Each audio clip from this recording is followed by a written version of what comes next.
Hello, everyone out there in the Roud land. As you might have expected, this week should be Season 3, Episode 2, focusing on the ballad Gil Brenton. But due to circumstances beyond anyone's control, I've had to delay that episode by 1 week. So next week you'll get that, and then obviously the rest of Season 3 follows as normal, just all a week late. But never mind, we're back to full pressure next week. But instead of having a blank week here on In the Roud, I thought I'd share one of our Patreon episodes with you. This episode came out a few weeks ago in early January, back on January 23rd. So it was only about 2-3 weeks ago. But nevertheless, it was a nice one, and I think you'd all like to hear it. So the main kind of episode strand that happens over on Patreon is called Singer's Choice mini-seasons, and that's where I get one singer guest on to talk about 3 songs, and the 3 songs are of that singer's choosing, so they can be from anywhere in the Roud Index, which is exciting for me.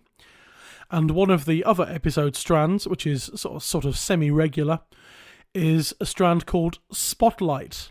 And these are episodes where we can delve into other aspects of folk song and folk song collecting that aren't just the songs themselves. Back in October, we had, in our second ever episode on the Patreon, we had our first ever collector spotlight.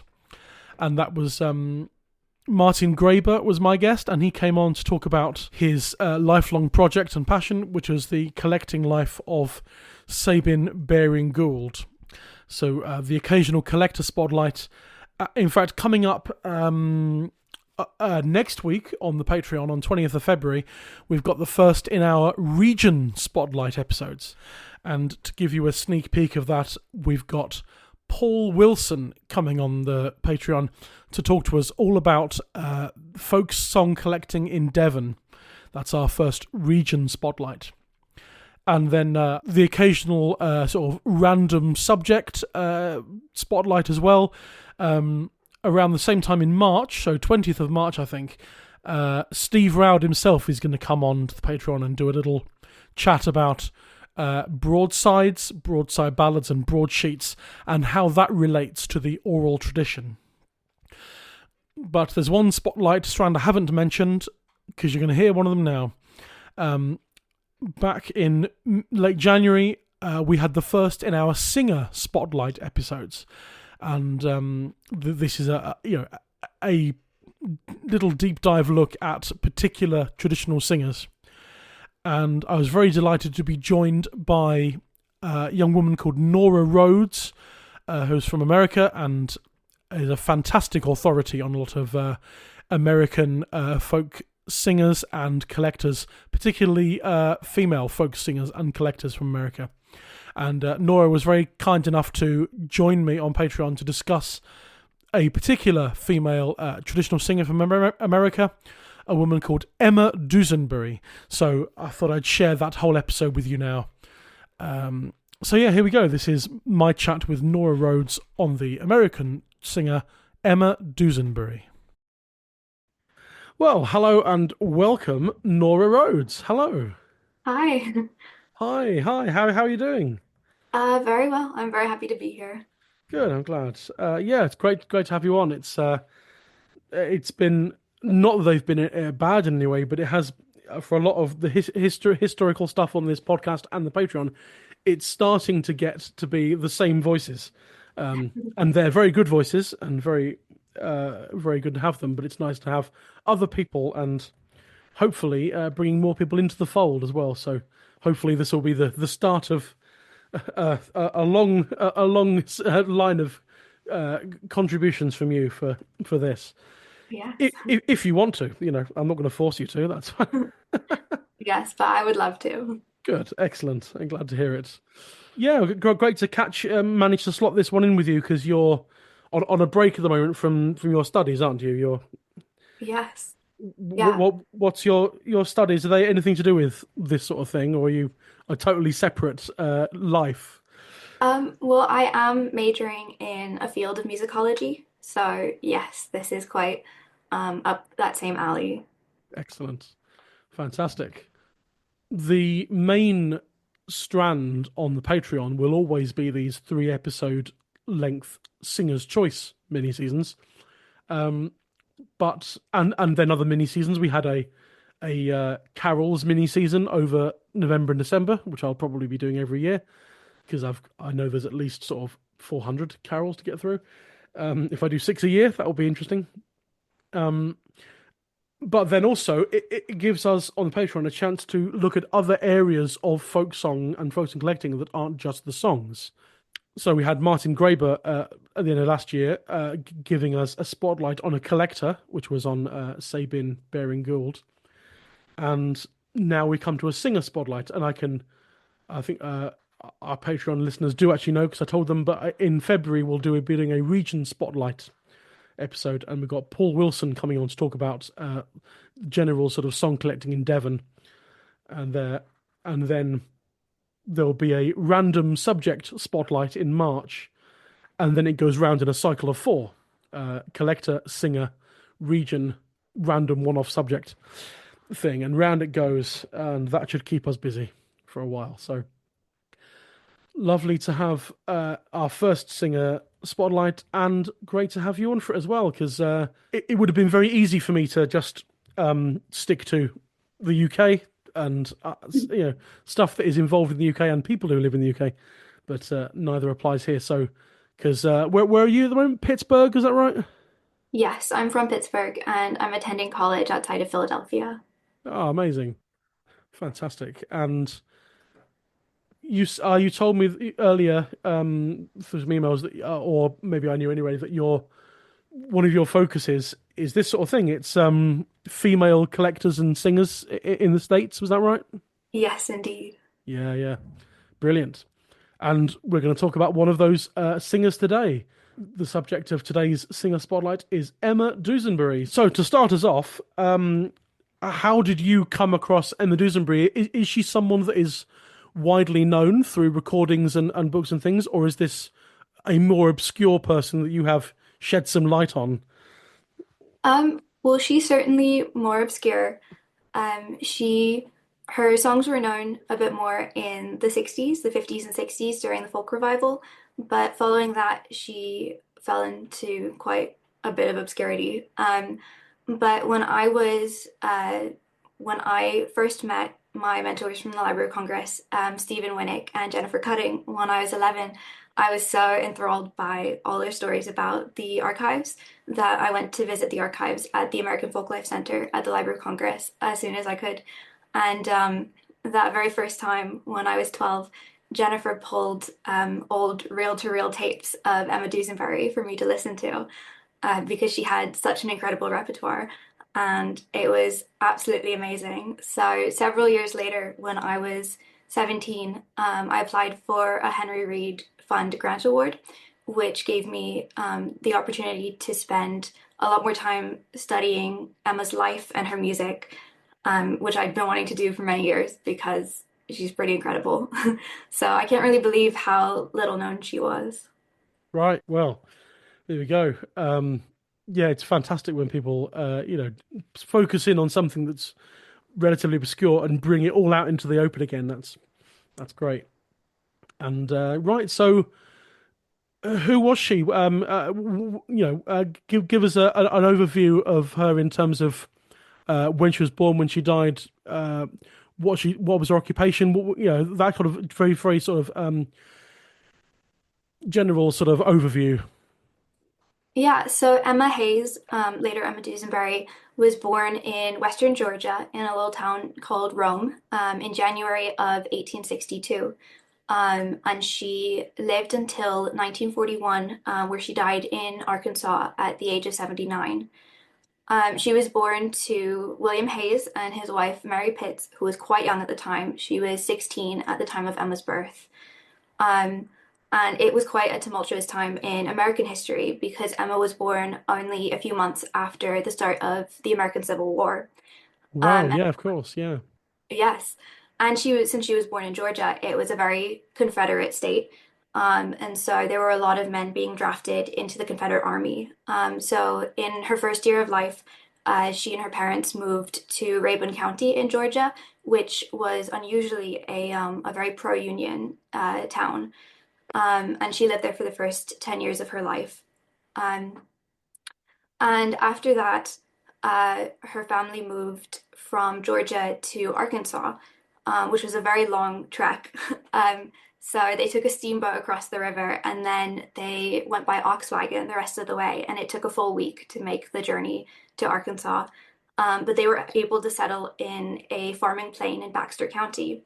Her family was quite impoverished, and her mother would go on to have nine more children after Emma. So it was a lot of mouths to feed. So Wow, it was yeah. really good. Yeah, it was good for them to be able to settle in a place where there was a little bit more work. And it was a really fruitful place for Emma to be during the years of her life between ages 10 and age 20 when she moved away. And she learned almost all of her first songs there because it was a very musical community. And she was very hard at work most of the time because she was the oldest child in her family. And of course, her mother was bedridden quite often with the number of pregnancies. So she was working almost constantly and she had very little education, but she talks very fondly of those years because she spent a lot of time at church singing and a lot of time at some of the evening dances where she would go and get to dance and sing. So it was, I think, a very incredible time for her. But unfortunately, when she was 17, her mother died. And so it wasn't long after that that her father remarried and she moved away to sort of set out on her own. And she did pretty well. She got a job as a day nurse, and she worked that job until she was 25, which is when she met and married her husband, Ernest Dusenbury. And he was an itinerant worker who had come down from Illinois, and he was also a very avid musician. He was a fiddler, and I think that's really what they bonded over. Both of them had quite a love of song and music and dance. So it was a very good fit. And after they got married, they traveled around a lot. They were itinerant workers, so they traveled all over. And a year after they married, Emma had her first and only child, Aura. But unfortunately, shortly after that, she went blind. She lost her sight. And they continued traveling for the next 19 years because she was still able to, like, she was still able to work and take care of her family. And of course, she was still able to sing and dance. So that was, I think, more important than ever for her at that point. And they settled back in Arkansas and found work there. They traveled through Arkansas and Kansas and Minnesota before going back to Arkansas to settle down. But unfortunately, 10 years later, in 1917, her husband was thrown from a wagon and he was very seriously injured. So he remained crippled until his death in 1933, which of course meant that Emma and her daughter Aura, who was at the time 29, had to try to pick up every job that they could to try and help out since they had the loss of income after his accident, um, which ultimately was also, in a way, beneficial, the jobs that they picked up, because it is how Emma ended up with her songs being documented. But it was definitely a very hard time, especially given the Great Depression. Um, so there were a lot of hardships in that part of her life leading up to his death in 1933. And of course, after his death, as she lived for 8 more years after that, doing everything she could to support herself and her daughter, even after they lost their home and their farm and everything. So there were a lot of hardships in her life, but there was also a lot of joy in her life, primarily due to the music. Wow, yeah. Amazing. That's quite a life story. So, in terms of her being in the sort of public knowledge in terms of the singing and the songs, how was she discovered? Was this a case of like did she yeah, because we know some traditional singers did sort of perform songs locally and they were known for that, whereas others were very much private people and just sang at in the home and no one knew about it, and or a handful of people knew about it, and then when collectors came around collecting people, someone would say, "Oh, you should go and talk to so and so who lives three doors down. They know a lot of songs." So, how did that happen for Emma? Was this a did someone discover her, or was this a case of people already knew about her before she was sort of documented? It was sort of somewhere in between. So near where she lived in Mina, in Arkansas, there was a small college. It was called Commonwealth College, and it was a very progressive and very controversial labor college. Um, and so when Emma and Aura were trying to make up money after Ernest's accident, they began going to the college to sell produce, to sell handmade wares, things like that. And when Emma was spending a fair amount of time with the professors and the students at the college, she would exchange songs with the students. And one of the professors at the college, F.M. Goodhue, he was a mathematics professor, but he had quite an interest in ballads. He'd come from New England to work at Commonwealth College because of his progressive views.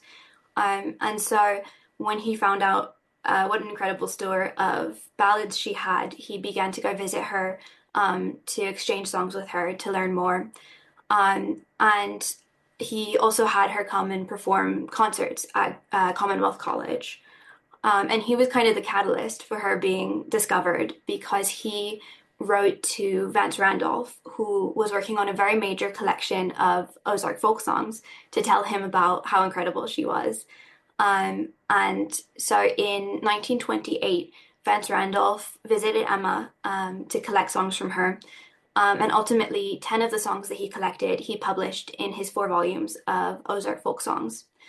Um, and after Randolph visited her, he and Goodhue wrote to John Gould Fletcher, who was a poet, a fairly wealthy poet, and he was soon to win a Pulitzer Prize for his poetry, in fact. But he was born in Arkansas, and so he spent a lot of time traveling. He just kind of returned from a long stay in Italy. But he was quite interested in ballads because of the poetry aspect. And so when Goodhue wrote to Fletcher and told him about Emma, Fletcher was very excited to go and listen to her ballads, and he was absolutely enthralled. So he in turn wrote to his good friend Lawrence Powell, who was a European composer who had moved to America and was working on a few big symphonies and was also in the area. So Powell and Fletcher together went to visit Emma. And that was very good because Fletcher could document the lyrics to her songs, but Powell, of course, with his like classical music theory knowledge, was able to transcribe the tunes as well. So they made a good team working together. And Powell ultimately was incredibly influential in Emma's life because he was a massive fan. So he pointed a lot of other very important people in her direction as well. Um, so this was after Powell and Fletcher had collected songs. They collected over 70 songs from Emma over several visits over a couple of years. And Fletcher had transcriptions of Emma's ballads, which he included in the short story that he sent in to be published as part of T.S. Eliot's magazine, The Criterion, in London. So that was published in early 1936. And 1936 was ultimately, I would say, definitely the biggest, most important year of Emma's life. Right, Um, yeah, amazing. and it was quite, there were a lot of personal hardships that year because she and Aura went bankrupt. So they lost the farm, the tiny farm that they'd been living on, and they had to move into a very rundown shack. But Powell that year wrote to John Lomax, who had just been named the curator of the Archive of Folk Song, now the American Folklife Center, at the Library of Congress a couple of years earlier, to tell him about Emma's music. And so that August, Powell took Lomax to go visit Emma for 2 days. And he recorded her songs almost continuously for those 2 days. And he ended up with 82 recorded songs from her. And this was quite impressive because both of them were definitely getting on in years. Emma was 74 and um, Lomax was in his 60s. So it was definitely a lot of work, especially for Emma. She was singing continuously, but she had such a love of the songs and such a wealth of them that I think it wasn't even difficult for her to come up with enough songs. I think she could have sung for a week straight. Well, yeah, exactly. I know there are some Sussex singers. I always come back to I'm from Sussex. That's one of my focuses. The singer Gordon Hall. I'm sure listeners are very fed up with me mentioning Gordon Hall. He recorded himself. I mean, he turned up at folk clubs and then he was collected and there's recordings of him. But he did sit down in his own living room with a recorder with a cassette recording machine and recorded what he claimed was about 400 songs, and he could have kept going. But as far as I know, we've only got access to about 96 of them. But nevertheless, he did. As I don't know whether he made up the 400 thing or something, but I've got 96 of them somewhere, and it's just, yeah, it's amazing the breadth of repertoire and the sheer quantity of the songs, regardless of the quality. The sheer quantity is very impressive. In terms of the songs that Emma had, then, where did they come from? Was she learning things from her sort of family, or was this from other singers she'd heard? Or cause people learn things from all over the place. Where did Emma's songs come from in terms of where she learned them from, where she heard them? Well, she learned them quite a variety of places. And one thing that's very impressive about her collection is she has quite good recollections about where she learned songs, even 70 years later, 60, 70 years later. If only everyone was like that, our research would be so much easier if Yes, people indeed. remembered where they learned things from. Yeah. Yes. Anyway. Yeah, so a lot of the early ones were again from church and from evening play parties in Baxter County. But she also learned a lot of them she did learn some from family members. She had an aunt named Fanny Hayes, who was her father's substantially younger sister, who was actually born the same year Emma was. So they grew up together. But her Aunt Fanny had a lot of ballads, which she taught to Emma when Emma was in her 20s mainly, which is when she learned a lot of her ballads. Because before that she had like camp songs and children's songs and things like that, and of course a lot of play party songs. But when she discovered ballads, it really got her hooked. So she tried to learn as many ballads as she could. And of course, she had a lot of opportunities to learn new songs as an itinerant worker because she was constantly traveling to new locations, new communities, and she had a fantastic memory. So she could learn things really quickly. So she learned all sorts of songs from the places that she traveled while working and from all of the people that she met throughout her life. And so was she more of a private singer in a sense, or was she someone who kind of performed in inverted commas performed, songs, or was it, I don't know, was it another kind of thing? Well, I think a lot of her songs were uh, sung privately, sung at home. I know she sang a lot with her family, a lot when she was working. And before her husband's death, they would sing a lot together. Um, and she did also, on occasions, perform. She performed, of course, for Commonwealth College. Um, and I think she didn't really consider the collection work with Lomax and later with Robertson Cowell to be performance. I think to her it was more casual than that. She was just sharing songs. But she did have one big performance. It was definitely like her most famous moment. Later in October of 1936 when she performed at the State Centennial. So that was obviously a very massive event. And Lawrence Powell escorted her to that so that she could perform for it. And she made a few local newspapers and everything. So it was very exciting. Excellent, excellent. So you said that first time she was collected, there was about 80 songs, was it, or 72, and then the second time it was the other number. Which way So round it was? I can't remember. yeah, so Lomax collected 82 songs. And later that year, Sydney Robertson Cowell visited her, and she collected 43 songs. Right. Um, yes, and there were interesting differences in the repertoire between the two collectors, which I think is primarily based on they were there for different reasons. Because Lomax was very focused on child ballads and other ancient ballads. But Sydney Robertson Cowell was working for the Resettlement Administration, which was started as part of Roosevelt's New Deal after the Great Depression. So it was working with a lot of workers and farmers who had been resettled into government homesteads after they lost their farms, their work. And so the Resettlement Administration was doing its best to foster solidarity amongst all the workers and to improve morale for everybody who'd been displaced. And of course, they realized that folk music was a really great way to do that, both because of the communal aspect of it and because of the way that it can help foster connection to places, connection to land, connection to families, things like that. And so at the end of 1936, Robertson was working to collect songs from the Appalachians and the Ozarks. And because Lomax had had such incredible success collecting from Emma Dusenbury, she made sure that she could go and collect from her as well, which was definitely difficult. There were a lot of challenges with the weather and with a bout of flu that Cowell had.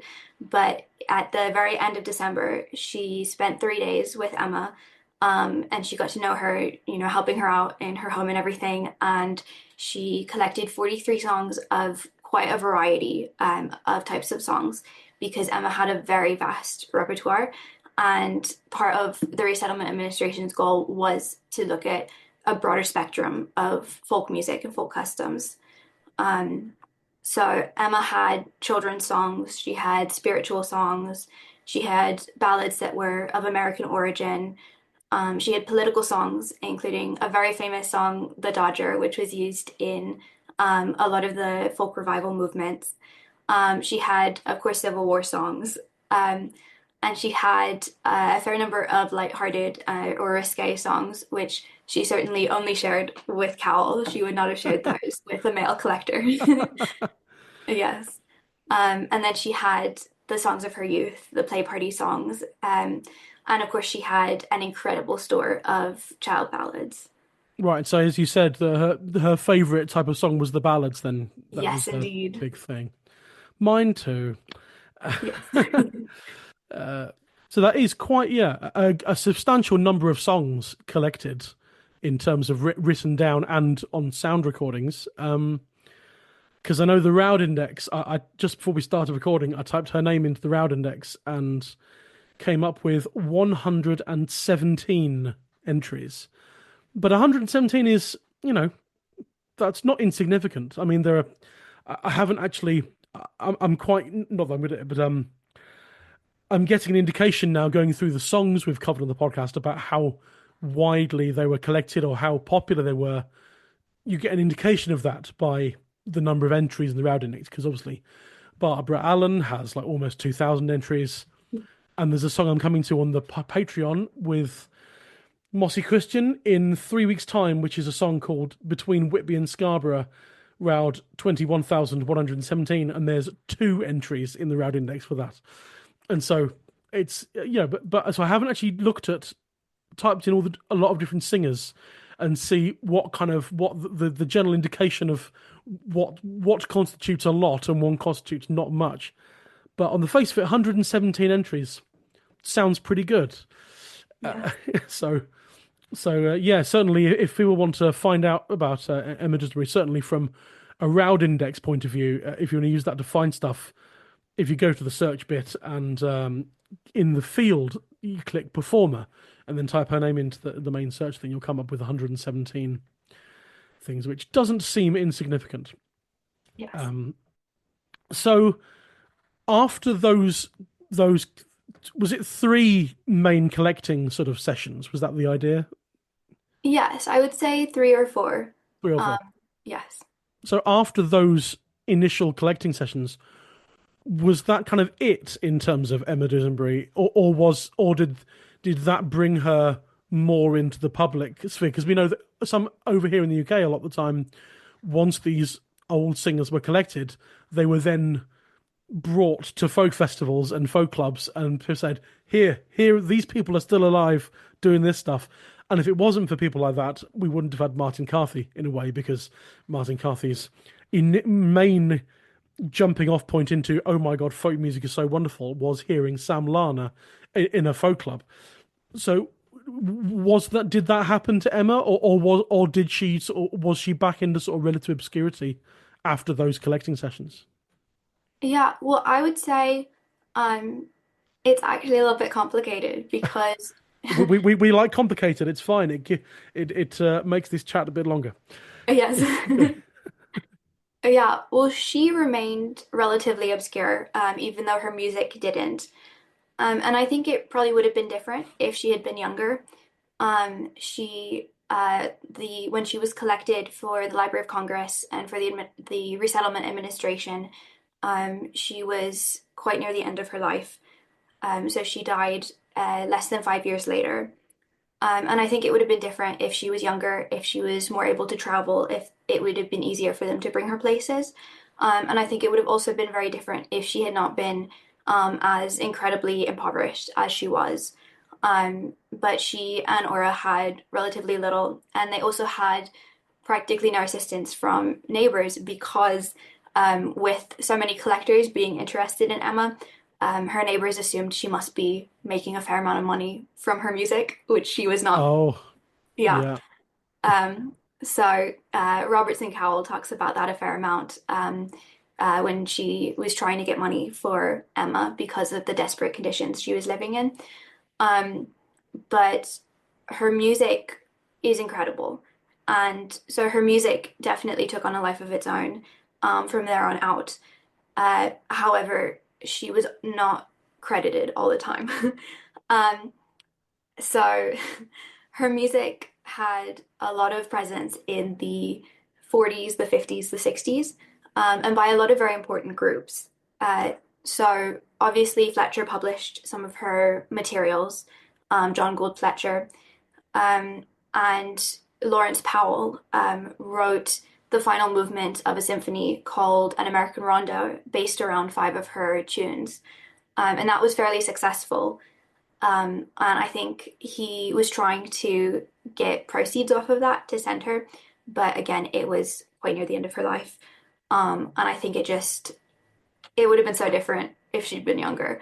Yeah, I mean, even if, even as little as 10 years earlier, Yeah, or if she'd been 10 years younger, or they'd found her 10 years earlier, yes. then it might just be a whole different story. Yeah, absolutely. Yeah. Yeah, and I suppose also if she had been younger, if she was born later, it probably would have been a fairly different um life Yeah, with her if she'd as been well. born 10 years later, might not have been so impoverished, possibly, or who knows? Anything could have, it could be Yeah, anything could have happened. exactly. So Emma's works were also performed during the revival by some very major groups. So the Almanac Singers, who were quite a major group in the 1940s, recorded several of Emma's songs, including The Dodger, which I mentioned earlier.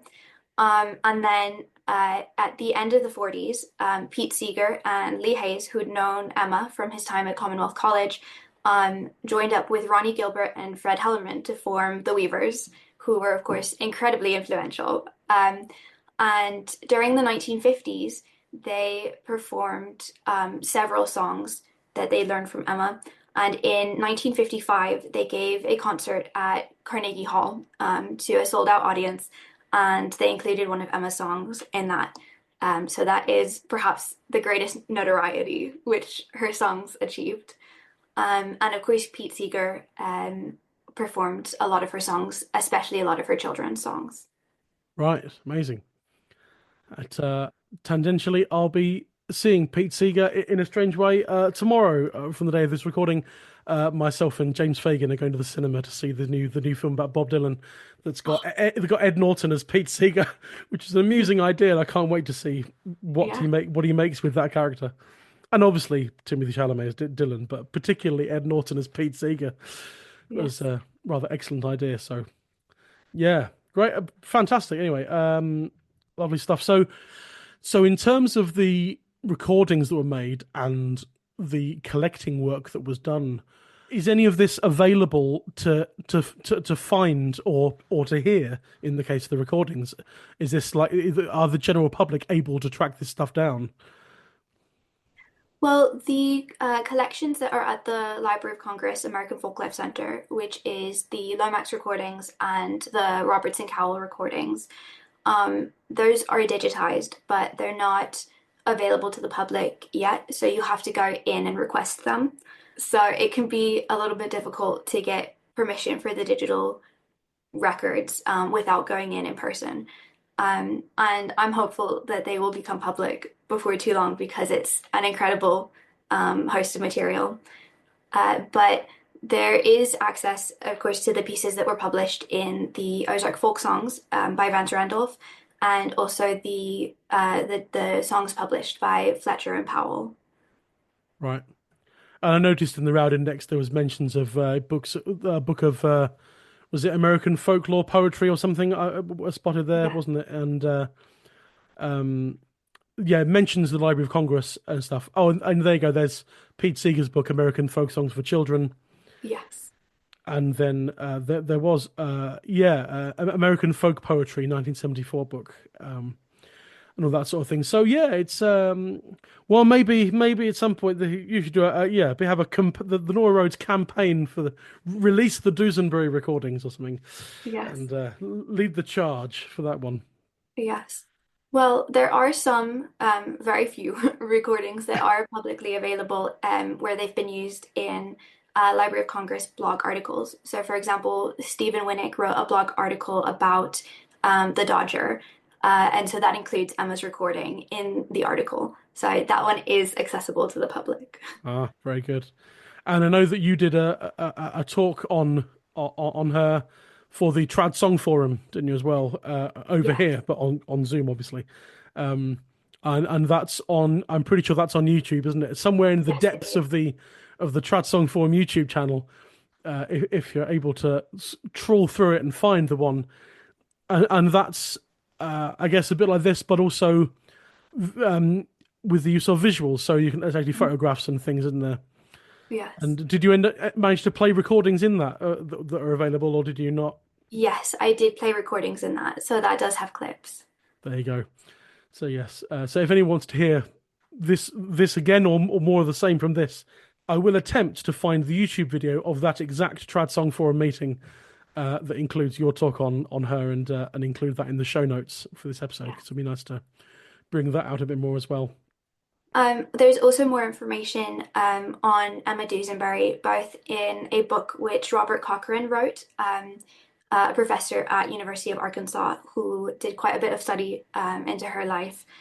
And there's also a much expanded version of the TSF presentation that I gave as a book chapter in the Ballad Partners book, Thirsty Work and Other Legacies of Folk Song. So that has a lot more historical information about her and quite a number of sources to go to for more information as well. Oh, amazing! That's brilliant. Yeah, because the Ballad Partners is kind of the book version of the Trad Song Forum in a way, isn't it? Yes. It's all run through the same people, and it's the book publications of stuff related to the TSF. So something I can't afford to invest in yet, but I'd love to keep buying these books. But can't afford to buy books that are £25 each at the Yes. moment. But one day, one day. Okay, well, I think if people want to find out more, they can find out more through those channels. But I think we'll finish there. I think that was absolutely fascinating. As I aside from knowing that you had presented a talk to the TSF, I knew absolutely nothing about her and her life and everything. So, because shame to say, hadn't even watched your presentation for the TSF. It came up. I was going through all the TSF meetings to find who had presented things about people and about songs, and there you were. But we knew each other anyway from various things, so it's fine. But yeah, thank you so much for this. This has been wonderful and great to have you on. Yeah, thank you so much for having me. This has been a lot of fun. And definitely have you on in the future for hopefully some songs on the main podcast, so we can get you to the rest of the wider audience of the podcast rather than just the Patreon listeners. But yeah, I'm sure we'll figure that out at some point. But in the meantime, though, Nora Rodes, thank you very much. Thank you. There you go. That was Nora Rodes chatting about the life of Emma Dusenbury.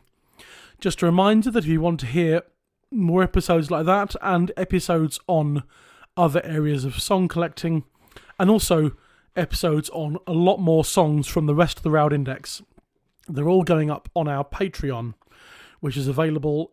I mean, you can join up for free, but you won't get any episodes to listen to, and I won't get any money. But if you sign up for either £5 or £10 a month, you'll receive some bonus content like that. Just saying that if the £5 tier, which is titled Roud Robin, I love a good Roud pun. The Roud Robin £5 a month gets you some of the bonus content, not all, but some. And the £10 per month, where you become a Knight of the Roud table, I'm here all day. That tier gives you access to all of the bonus content. And there will be a brand new episode out on the Patreon tomorrow, in fact, Thursday the 13th of February. We'll be looking at a song chosen by our current Singer's Choice guest, which is the singer Mossy Christian. And he chose a really obscure song, and I can't wait for you to hear all the stuff about it. It's fascinating. That's Roud 21,117, a song called The Lady of Robin Hood's Bay. Steve Gardam will be on to do the history of the song, and then Mossy will join me to chat about it as well. So that's what's coming out tomorrow on the Patreon. And the following week, as I mentioned earlier, Paul Wilson's going to be on talking about song collecting in the region of Devon. And then much more throughout the year. Just go to patreon.com/intheroud. That's patreon.com/intheroud. And that's it for today and this week. Apologies again for there not being an episode of the main podcast to present to you. As I said, circumstances through no fault of anyone's in particular. Just that's the way life goes sometimes. I don't foresee any further delays with the production of this season of In the Roud. So should be full steam ahead from now on. So join me next week as we continue on your regularly scheduled programme with a look at Roud number 22, which is Child Ballad number 5.